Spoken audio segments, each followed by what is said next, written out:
Hi everyone, happy Friday. How are you doing? My fellow event planners, welcome to the Event Industry Facebook Live. I am Jen Singer, the founder and your host of the Event Industry.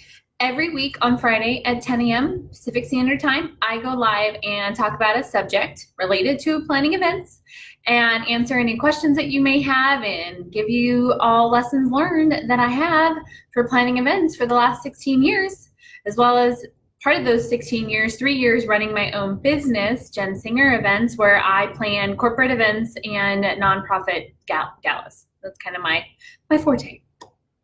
So today we are talking about canapes, which is a fancy word for an appetizer that you can just pick up and eat. But along with appetizers or with canapes, we're going to be talking about appetizers and some things to consider when selecting your menu. There's like a few things that you just definitely want to consider that could greatly affect how people perceive the food, or maybe you're not serving a particular audience, and you as a planner, as you know, have to think about all the little things and all the people so you can hopefully appease the majority of your guests. Because the menu for the event is so important, and people will remember the food. And that's it. And it could be, they remember that it was great. It was so delicious. There's a gala I'm planning right now, and we're talking about, okay, well, what did we do last year? And it keeps coming up. Can't really make any changes to the food because we're going to go with the same catering company because people love the food. Now, they will sometimes reference when they didn't love the food and there was issues with the food, and that will be brought up. Like I'm doing another event and we keep talking about how the food was not so great. And there was things that maybe could have been avoided. So here we go. First things first, you want to select variety. Now, meaning you want to have a mix of maybe some hot appetizers and some cold stuff. So you're kind of mixing up what you're offering to everybody, and it's not like all fried things, or it's not all cold, like not so savory sort of things. You want to have a mix of some meat options, whether that's chicken or beef or even seafood, as well as vegetarian options. So kind of mix up the protein or lack thereof for what you're offering. Now, you also want to have a mix of, maybe mild versus flavorful. So you want to have something that maybe is robust, but then you have people that are, have kind of mild palates and they don't want anything too spicy or too over the top. And there's people that do. So having a little mix of those things. Now, the key to some of these appetizers is selecting the one bite. So it's I can grab it off the tray or grab it off the platter and put it in my mouth, and it's so easy to eat, or at the most 2 bites. So you definitely want to have a majority of that for your tray pass appetizers. The one bite, the canapé sort of thing, that is what makes people happy. And that's what it's all about, is making it really easy. I'm not just telling you guys all this because it's I just like cute little appetizers. It's mainly because people just want it to be easy on them. Whatever we can do as the planners for our clients, for the guests, it's make it easy so they don't have to work too hard. And that comes into one of my next things is nothing on a stick is good. I'm serious, nothing. Chicken satay, caprese on a stick. I am not selecting any of those things ever. And I know they look cool, and I'm sure they're functional, and it's a way, and I'm saying the long sticks. Okay, there is something different about a little, there are some things that need to be on a little toothpick. Toothpick is definitely different than a stick. There's these long stick options. I had one the other day at a tasting. It was coconut chicken on a skewer, and it was super dry and it was really hard to eat, and then you're left with a stick, and nobody wants to be holding a stick that had meat on it. No. I wish people would stop doing it. So it's always on a menu.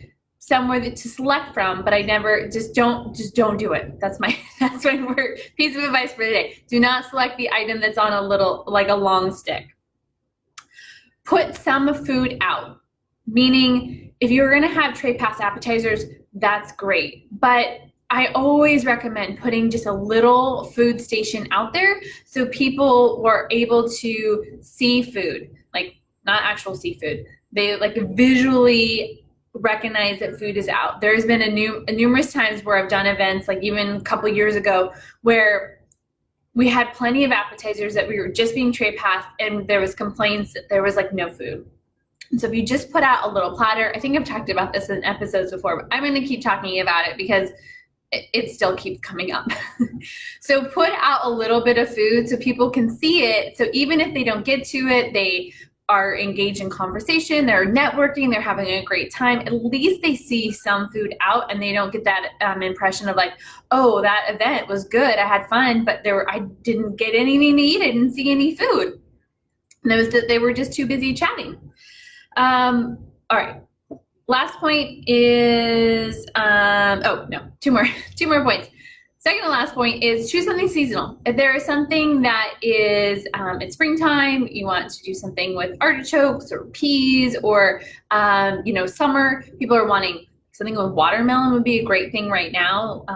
Like watermelon, I've had these, this is a great appetizer, like watermelon cubes with like a little feta cheese and mint on top. So delicious. So something like that. Now, watermelon's not in season in November, so doing that, if you could get a watermelon, it's going to be really gross. Plus, people are more apt to eat like more comfort food, heartier things at events like in the fall and the winter. So think about your seasons when you're selecting your menu for sure, because you want to choose something that's really going to coincide with like the time of year. Okay, the last point is do a tasting with your catering company if that's possible, or the venue. Most of the time, if you're doing something above a cocktail reception, you're doing a plated dinner with it, or you're doing buffet, whatever. If you're doing like a bigger program, a tasting is definitely going to be part of the experience that you can either request or they're gonna recommend to facilitate. The tasting I just did 2 days ago, there were a couple different things that I had selected that looked really great on paper, and then when we tasted it, it did not meet the expectations. Things on paper on a menu, they're all descriptions made up by the chef that sometimes deliver and are fantastic, or other times they don't meet the expectations you may have had when you're actually reading the description, or you're just like, well, this is too similar to the other thing. So maybe they're on point, they're great, they're just, now you got too many seafood, you got too many chicken things, now you kind of need or it's not, it's too subtle, it's too bland, we need something more robust. So, all right, here's a recap of all the things to consider. Have variety, like all the things, the hot and the cold, the meat and the flavorful, all those things. Add variety to your selections. Have a 1 bite, most of them be a 1 bite or a 2 bite at the most. Put some food out, a platter of some sort, really small, it doesn't have to be a huge thing, especially if you're doing mostly tray passed. Have it be seasonal. Select some seasonal items. Do not have anything on a stick, a long stick, maybe a little toothpick is good, and conduct a tasting if possible. So I hope that was helpful for your next event. I'm always learning new things every day with a tasting I did this week. So new things to consider for every single event is always a learning opportunity, I find. I hope this was helpful.